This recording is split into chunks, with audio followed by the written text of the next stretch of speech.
Hi, how you doing? It's me, Jim Pugh again, from 100% Jim.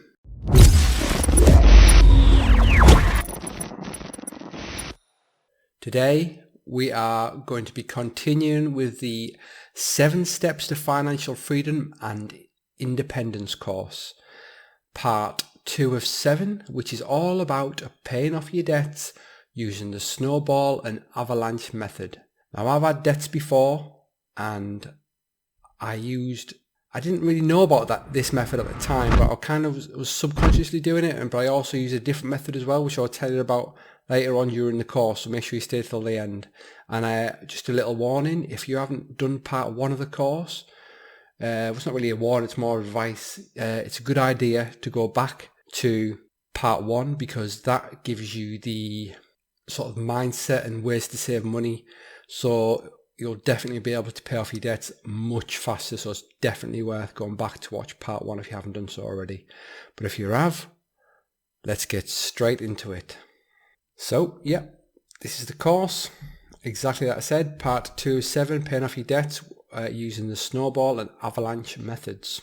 And there's also going to be a little story about credit cards as well. And it's juicy. Anyway, so as you know, this is a 7-part course. You should have already completed the mindset and making changes to save money, part 1 of the course. We're now on the Snowball and Avalanche method part. Part 3 is about creating an emergency fund. That's a separate video. Invest to beat inflation's part 4. Create a side hustle or online business exploring passive income is part 5. Exploring your life purpose and what makes you happy, getting paid for what you love. So it's going from like fire as well as financial independence goes on to kind of merges with life purpose as well. It gets a bit fuzzy by then. Well, not fuzzy, but it's all about life really, isn't it? Everything's about life because you live in it, you know what I mean? And then obviously when you get to the end, cashing out and the 4% rule. If you want to know what the 4% rule is, I'm keeping it a little secret. If you could Google it if you want, but it'll be in part 7 of the course. Anyway, let's crack straight in.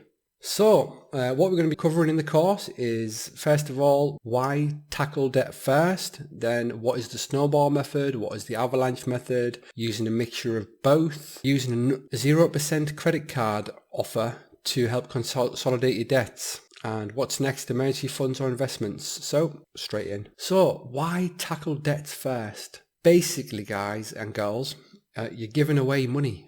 Just as well as paying it back, you're also paying interest on top of that. And depending on what your interest rate was, it could be anything from 1.99% all the way up to bloody 38%, 50% if you've got a payday loan. Hopefully, no one's got any of them. But if you have this method, these methods still works for it. It'll cover everything from student loans to car loans, bank loans, any sort of credit card debt, any sort of debt you can think of. This will definitely work for. So it'll be awesome. Anyway, the next part is once you've paid off your debts, you will feel like you've had a weight off your shoulders, and it will be amazingly good for your mental health. You'll be able to sleep better, and you won't have any debts. So, and obviously, when you're debt free, not obviously, it's a course, because if it was obvious, you wouldn't be on the course, would you? So, sorry about that.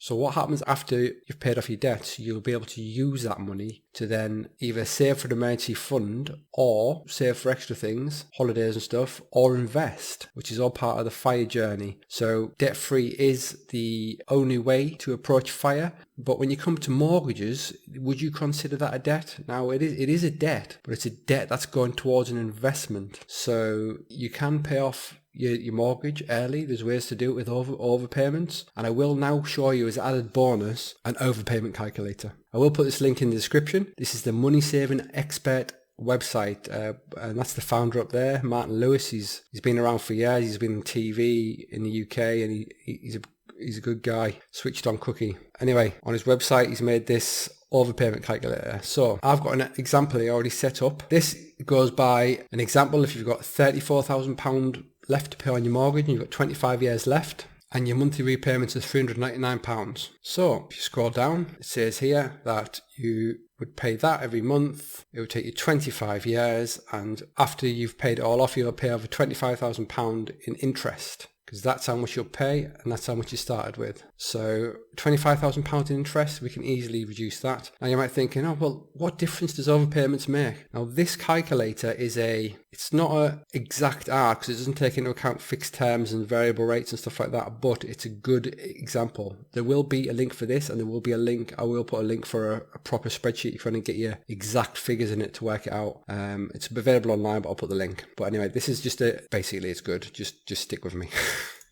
So you might think, oh well, what if I do a £50 a month? And this works for dollars as well, so don't worry, it says pounds or dollars, it'll be exactly the same. If I do a £50 a month overpayment every month on top of my £399, what would happen? Calculate. Okay, you would save over £3,000 or nearly £4,000, and you will pay off your debt in full 3 years and 5 months earlier. That is just with a £50 extra a month. So that's one night out or one meal out or something with your partner or your friends. Look at that. 3 years off. Okay, so you're thinking, oh, I want to put more in. I want to pay it off even earlier. So you think about this. You've got to think about how many years do you want to set in the future to be able to retire? I mean, do you want to do it within 10, 15? It all depends on how much you can save and invest and stuff in the future. But that's on further parts in the course. So say you want to put 100 in. Calculate. Okay, you've saved over £6,625 interest alone, which means you'll pay it 6 years earlier. £100 is 6 years earlier. Okay, we're going to double it now. 9 years, nearly 10 years earlier, 10 grand and a half saved. Look at that, 15 years. So that's only £200 extra a month. £400. Let's go 500. What can we do with £500 extra? So you're going to be paying $899 if you can afford it. It all depends. Look at that. You pay that off in 10 years, 15 years earlier. Just less than 10 years. Saving 16 grand. What about if you've got loads of extra money you can put in? £1,000 a month. Bloody hell. You could pay off a 25-year mortgage with that much on it. In 19 years off, you'll save nearly £20,000 in interest. And look, 6 years. You pay it off within 6 years. So imagine that. Obviously, not everyone can afford to pay an extra £1,000 a month, but I'm sure between 50 and 200 is within everyone's limits, especially if you fall in the fire anyway. So that was just a little bonus. I'll leave a link to this again, like I said, in the description so you can put your own figures in there, and I'll leave a link to an even more detailed spreadsheet where you can put your exact sort of like fixed terms and variable rates and stuff in there, and it will tell you exactly. Anyway, back to the course. Hope you enjoyed that part. Leave a comment, see how much extra could you afford to pay off your mortgage, and then tell me how many years you'd save in the comments. Okay, so that's why we tackled debt first, with a little bonus about mortgages at the end. Now we're going to cover what is the Snowball Method. Okay, so the Snowball Method is a method of paying off debts, and the way you do it is you write all your debts down. Say you've got a student loan, car loan, you can include mortgages if you want as well, because that's normally going to be at the bottom of the list anyway because it's so big. And then all your loans, credit card debt, student loans, everything. Put it in order from the smallest to the largest. Then from part 1 of the course, where you've saved all this extra money, say you've got an extra 600 spare a month. What do you do with that? Well, you use that as an overpayment on top of the minimum payment of the lowest loan. So say if you're paying £150 off your lowest loan, it's already come out your bank. You put the extra £600 you saved from part 1 of the course, from all the techniques you've learned to save money, and then once that's paid off, you then remember how much you paid as a minimum payment on the first loan and add that to the 600, giving you 700. This is a snowball rolling down the hill effect, giving you 750 to pay off the next loan, so you hopefully pay off the next loan even quicker. So you use the £750, as I said, to pay off the second loan, and you just keep repeating it until all your loans have disappeared. So advantages and disadvantages. So the advantage of this method is your different types of loans will disappear more quickly. Apparently, people say it's better for your mental health to do it this way. But the disadvantage is overall it's a slower way to do it. It's a good way to do it still, but it's still slightly slower, and you end up paying more interest, and it'll take you longer to pay off the loans. So you decide. Okay, now we're going to go on to the Avalanche Method. So it's similar to the Snowball Method, except the order of the list is different. So when we order the debts this time, instead of going from smallest to largest, you write them down in the largest interest rate to the lowest interest rate. So you put the largest on the top of the list and the lowest on the bottom of the list of all your debts. And then these 3 parts here are exactly the same. You just pay as much as you can, including the minimum payment you're already paying as an overpayment. So £600 an overpayment. You then, once you've paid that debt off, you pay 150 of that, 750, and you just do the same thing, repeat. But the only difference is you're paying the ones off first with the highest interest rate. So that means, because the advantage is using this method, you'll end up paying the least interest at the end of everything when you've paid everything off, and you'll save the most money, and you'll pay your debts off earlier. So it's a massive advantage. But apparently, sometimes you won't see as many debts drop off as quickly as the Snowball method off your standing orders, direct debits. That's the advantage. But the disadvantage is you might not see the progress at first. But as it's the Avalanche method, it might be a slow progress, and as like an avalanche comes down the hill, it builds up and builds up, and it gets more powerful and more powerful. And it's definitely the best method if you can handle it. So let's move on. Using a mixture of both. What could that mean? Let's have a look. Say if you've got two small debts, one that's only £800, or you've got another, I don't know, £2,000 on a credit card or something.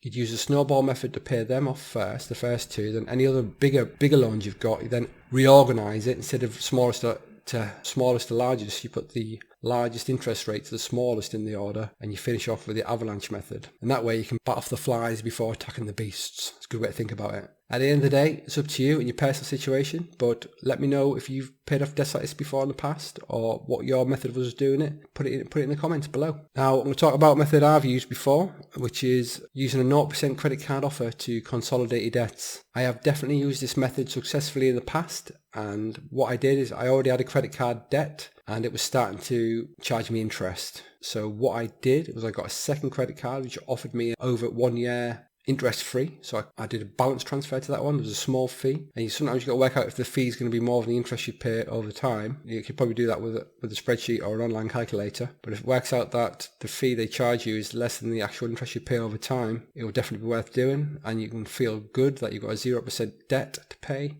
That would be good if you could get that paid off. But I didn't have that many debts, so that's why I was able to do that. And sometimes you can't get credit cards anyway. It all depends what your credit rating's like. Credit cards are not, well, they are for spending.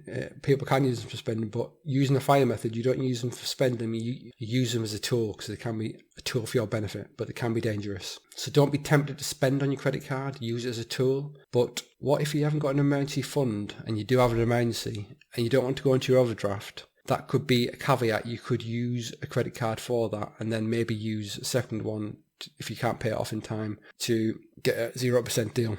So yeah, and then you might think, oh, come on, not for spending. What about all the deals you can get, like the Amazon points, the air miles, the cashback, big purchases online? Because there are benefits to credit cards, that they do protect you online, things like that. Say if you make a mistake online, I've done it before. I think I ordered these earphones or something. Long story. But I ordered some earphones from bloody China or somewhere. I thought, that's a brilliant deal. That is a bit of selling for a profit or something. I can't remember what it was. They just didn't turn up, and they just kept saying they were making them. I think it was one of those, it wasn't a dodgy site, but it was one of those bloody Kickstarter sites or something. It wasn't Kickstarter, but it was a different version of Kickstarter. But yeah, anyway, but I managed to get my money back from that. So I was happy about that. About 500 odd quid it was, I think. So that was just a bit of a gamble, or like an experiment on my way. So they can protect you from big purchases online. Obviously, you can get Amazon points for them, but I would say one caveat is, if you are going to use them for spending, you pay them off either straight away or at the end of the month as soon as you get paid. You do not let any interest at all come to you as part of the FIRE method. So yeah, by all means, use it for Amazon points, use it for air miles or cashback or whatever. Get those points, but pay it off straight away or by the end of the month. And that way you won't incur any interest. You'll still get the benefits of the extra points that you can spend on what you want. But anyway, just one more caveat. Remember, a credit card is a dangerous, sharp financial weapon, but in the right hands at the right time, it's a powerful tool. So just imagine you're a samurai warrior. You just started as a samurai warrior, and you're untrained, and someone passes you free credit cards, which you can imagine is 3 big katanas strapped to your body. You go for a run, you haven't strapped them to your body properly, you slice your legs open, you try to attack somebody, you end up stabbing yourself. Basically, that's what a credit card's like. But once you're trained, which you are doing now on the financial FIRE journey, you become an expert and you use them as a tool. Just like a mobile phone. A lot of people overuse mobile phones and, get addicted to social media. But again, what a tool a mobile phone is, as well as a credit card. Anyway, so yeah, there are dangers, but you swim with the big boys now. Now you're on the FIRE journey, so big boys rules. Anyway, let's go. What's next? Emergency funds or investments? So don't be disheartened. You've now learned the best ways to pay off debt. But it could take years to pay off your debts depending on how much debt you've got. But if you have done part 1 of the course and you've learned how to save money, you can aggressively stick the money that you've saved into paying off your debts, and you'll be ready for like part 3 of the course, which is one of the biggest steps to financial freedom ever. Should you include your mortgage as a debt? Well, a mortgage is a debt, but it's a debt that's prepared towards something that increases in price. So you could put it on your list of debts, but probably for even the Snowball Avalanche Method, it's probably going to be at the bottom of the list. So it'll be the last one you pay off, because it'll probably be the biggest and probably the least interest. So you can do overpayments, like I said before. I've showed you the overpayment calculator. You can get people to live in your house hacking, all that sort of good stuff. Renting out a room, use that money to do overpayments once you're debt free for all the other debts. And then you can probably still invest money in different places as well. You don't have to pile it all into the house. It's up to you at the end of the day. But don't be like me, because I did it all in the wrong order. I started investing first before paying off debts, and then I paid off my debt eventually, but I was still investing a little bit, and then I started saving for emergency funds. So I did it all in the wrong order, but I didn't know about this at first, but I've done a lot of research now. So this is the correct order, the most efficient order to become financially free. So definitely follow it. Anyway, look forward to part 3 of the course. I'll teach you the best ways for setting up an emergency fund, which is a very powerful step to becoming financially independent. Congratulations, you have now completed part 1 and part 2 of the course. Look forward to it. Like I said before, look forward to the emergency fund next. And thanks again so much for taking part. Any questions of anything you've heard today that could be positive or negative, or things that could help people, or things I might have missed, put them in the comments.